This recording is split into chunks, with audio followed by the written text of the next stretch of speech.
नमस्कार, मैं advocate Vishnudhari Singh legal channel में आप सभी दर्शकों का स्वागत करता हूं। दोस्तों, जैसा कि आप जानते हैं, प्रत्येक रविवार को मेरा क्वेश्चन आंसर सीरीज होता है। दोस्तों, आज रविवार है। आइए आज आपके हम चुनिंदा प्रश्नों का उत्तर कुछ दें। दोस्तों, आप लोगों ने जो कमेंट बॉक्स में कमेंट किया है, उसी से मैं इम्पॉर्टेंट प्रश्न को चुनकर उन्हीं के उत्तर देने की प्रयास इस वीडियो के माध्यम से प्रत्येक रविवार को करता हूँ। दोस्तों, तो आइए अब बिना समय गंवाए आपके प्रश्नों का उत्तर दिया जाए। पहला प्रश्न है विमलेंद्र कुमार जायसवाल साहब का। इन्होंने अपने प्रश्न में कहा कि मेरे दादाजी आज से 52 साल पहले अपने बड़े बेटे के नाम पर सारी पैतृक संपत्ति को रजिस्ट्री कर दें।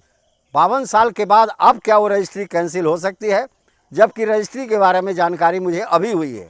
उत्तर में मुझे कहना है विमलेंद्र कुमार जायसवाल जी, ऐसे रजिस्ट्री का काफ़ी पुराना दिन हो गया है, काफ़ी समय बीत चुका है।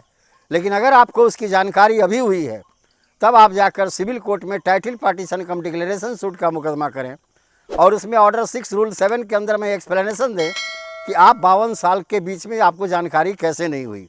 अगर आपको अभी जानकारी हुई है, ये साबित करने में न्यायालय में आप सफल हो जाते हैं, तो निश्चित तौर पर मानिए वो रजिस्ट्री भी 52 साल पुरानी कैंसिल होगी और आपका हिस्सा भी आपको बांट करके दे दिया जाएगा। अगला प्रश्न है मुकेश कुमार जी का। इन्होंने अपने प्रश्न में कहा, एक प्लॉट मेरे दादाजी के नाम पर थी। दादाजी के 3 बेटे थे, उसमें उनके बड़े बेटे ने अपने बेटे के नाम पर सारे प्लॉट को रजिस्ट्री कर दिया। अब हम लोगों का हिस्सा उसमें मिल नहीं रहा है, क्या वो रजिस्ट्री कैंसिल हो सकती है और उसमें हम लोगों का हिस्सा मिलेगा? उत्तर में मुझे कहना है मुकेश कुमार जी, आप सिविल कोर्ट में जाएं, टाइटल पार्टीशन कम डिक्लेरेशन सूट का मुकदमा करें, वो रजिस्ट्री भी कैंसिल होगी और आप लोगों का हिस्सा ही मिल जाएगा।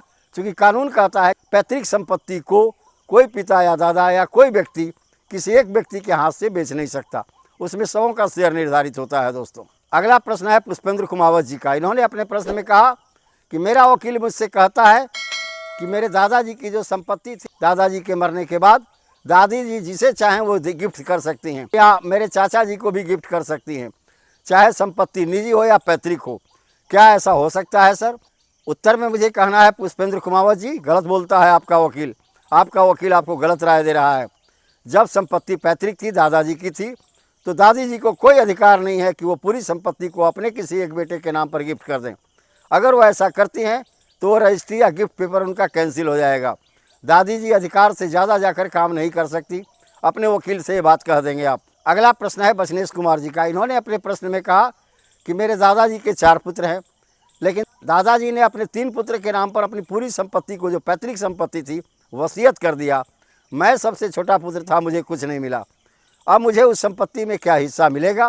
क्या वो वसीयत कैंसिल होगा? उत्तर में मुझे कहना है बचनेश कुमार जी, निश्चित वो वसीयत कैंसिल होगा और निश्चित तौर पर आपका हिस्सा मिलेगा। इसके लिए आपको सिविल कोर्ट में जाकर के टाइटल पार्टीशन कम डिक्लेरेशन सूट का मुकदमा करना होगा, जिसमें आपको यह साबित करनी होगी कि यह संपत्ति पैतृक है और हमारे दादाजी को कोई अधिकार नहीं था या हमारे पिताजी को कोई अधिकार नहीं था कि अपने किसी एक बेटे को या किसी 3 बेटे के पक्ष में इसका वसीयत कर दें।